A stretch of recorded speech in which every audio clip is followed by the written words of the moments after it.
Bobby Darin had no funeral after reviving love with Sandra Dee on his deathbed. Their grandkids keep their legacy alive. The late and great American musician and actor Bobby Darin and Golden Globe award-winning actress Sandra Dee had an enduring love story during the course of their lives, but quite strangely, their married life was less than normal. However, they had a chance to connect briefly before Darin's untimely passing, of which no funeral was held. Today, their look-alike grandkids carry the legendary couple's legacy.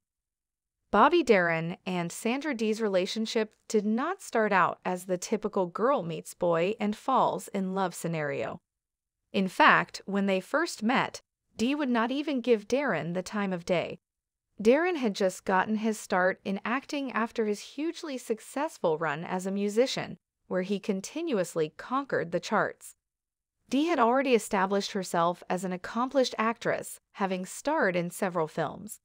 In 1960, Darin got cast opposite Dee as the junior lead in Come September, a movie by Gina Lollobrigida and Rock Hudson.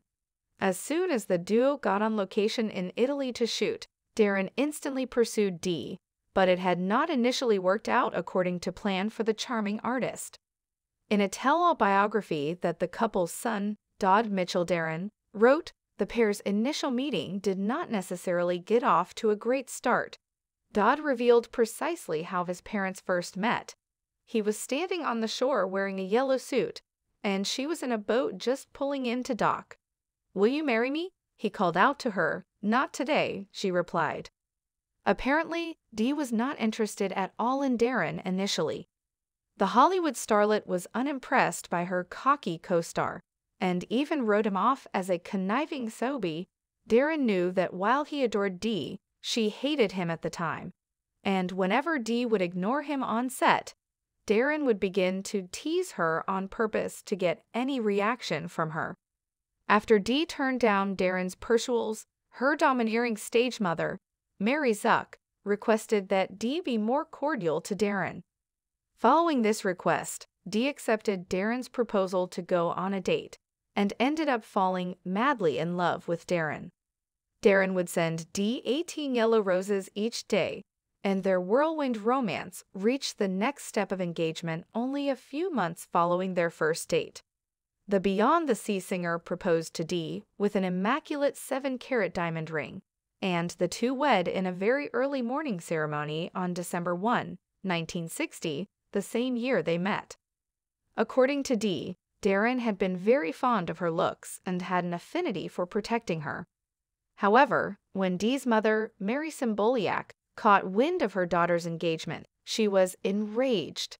After living with her mother all her life, Dee now felt abandoned by her mother. Growing up, Dee was heavily under her mother's rule and control.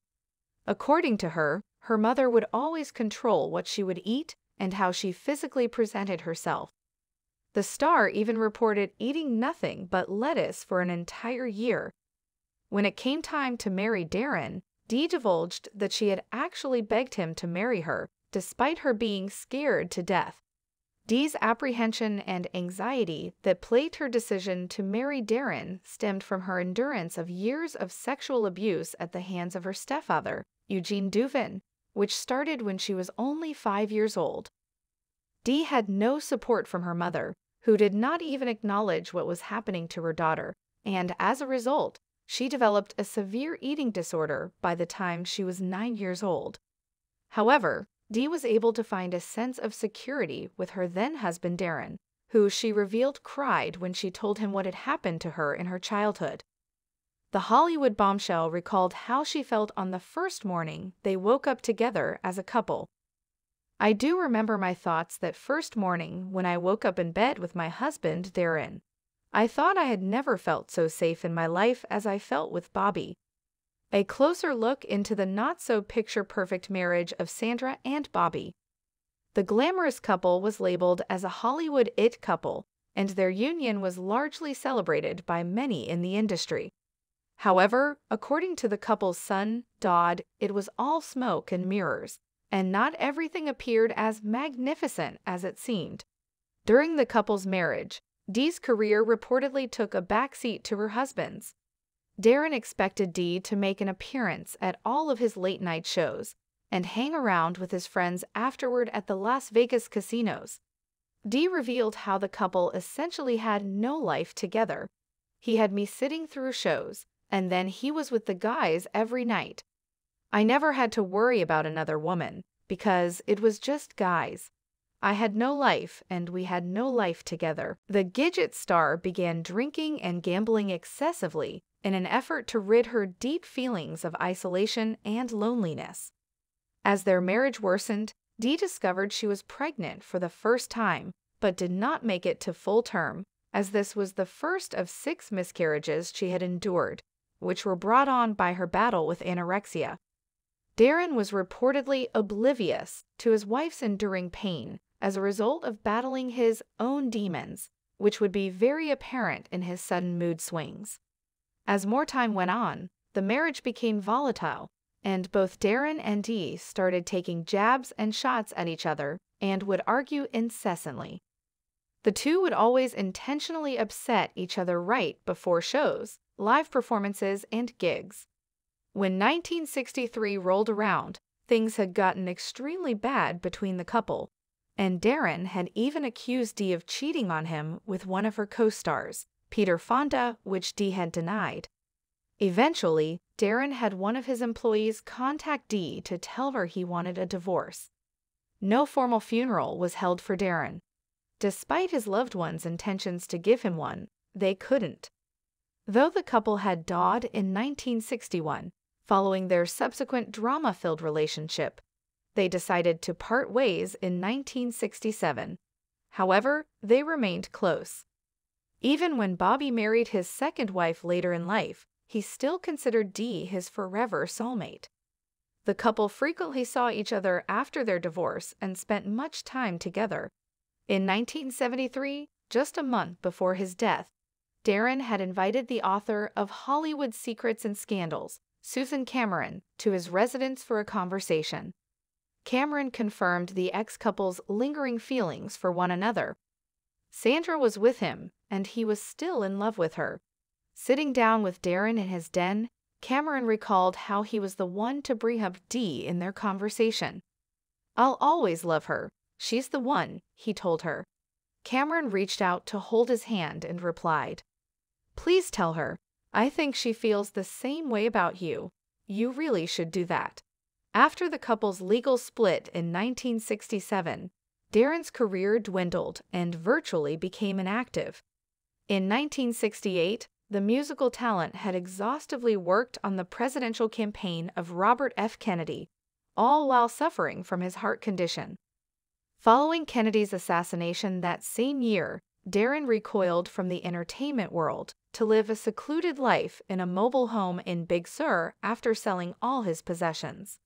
The next year, he decided to return to his passion, music, and he started his own record label, Direction Records, under which he released his album, Born Walden Robert Casado. In 1971, he suffered a mild heart attack and had to receive open heart surgery. Darren went on to marry a secretary by the name of Andrea Joy Yeager in 1973, the same year of his passing, and despite his relationship with Yeager, he would still frequently visit his ex-wife, Dee. The Imitation of Life starlet disclosed particular times when Darren had shown up at her doorstep with his heart medication. He would come to the door with his vitamins and say, "I have nowhere to go," and I would let him in, and things would start again. Dee went on to reveal that the ex-couple had even lived together after their divorce had been finalized, and even after Darren had moved on to marry Yeager. According to Cameron, the last she had heard from Darren led her to believe the couple would eventually end up together again. Bobby's untimely death and why he had no funeral. After making a gradual but steady recovery after his first open heart surgery, where he had 2 artificial valves placed in his heart, Darren started performing again. However, in December 1973, his newly replaced valves started to malfunction. Quickly booking himself into Cedars of Lebanon Hospital in Los Angeles, he underwent another open-heart surgery to replace the malfunctioning valves. 5 surgeons performed the surgery, which took over 6 hours to complete. Though the surgery was deemed partially successful, Darren never regained consciousness in the recovery room, and minutes later he passed away. A diagnosis from one of Darren's doctors stipulated that the musician was simply just too weak to make a full recovery. Bobby's son Dodd was staying over at his friend John Gable's house when word broke about his father's death. His mother, Dee, immediately called John's mother, Kay Gable, to inform her that she would be heading straight over to their house to pick up Dodd. However, Kay managed to convince Dee to let her son deal with the news in the morning and allow him some time to get a good night's rest.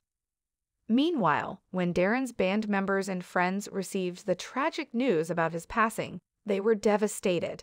His good friend, accomplished guitar player Bobby Rosario, was extremely devastated.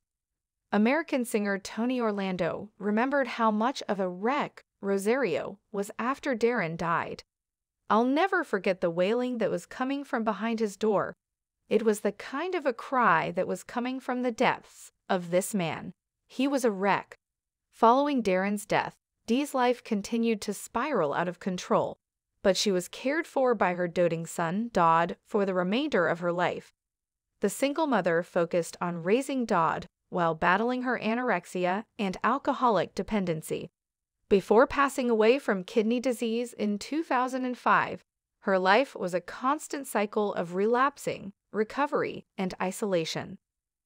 Dodd did his best to mitigate his mother's destructive patterns and constantly tried to reinforce positivity and affirmation before she passed. In 1994, he published a tell-all book about his parents, in which he wrote, "I would love for her to be able to feel good about herself and to take some pride in what she has accomplished because she really doesn't."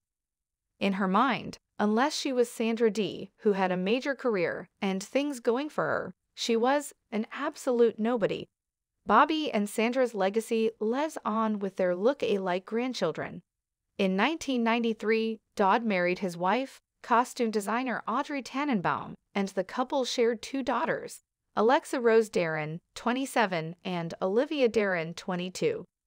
The beautiful daughters bear striking resemblances to their grandparents, especially Dodd's youngest daughter, Olivia, who almost looks like a carbon copy of her grandmother. Uncanny resemblances appear to run in the Darren family, with Bobby's son, Dodd, looking so much like him.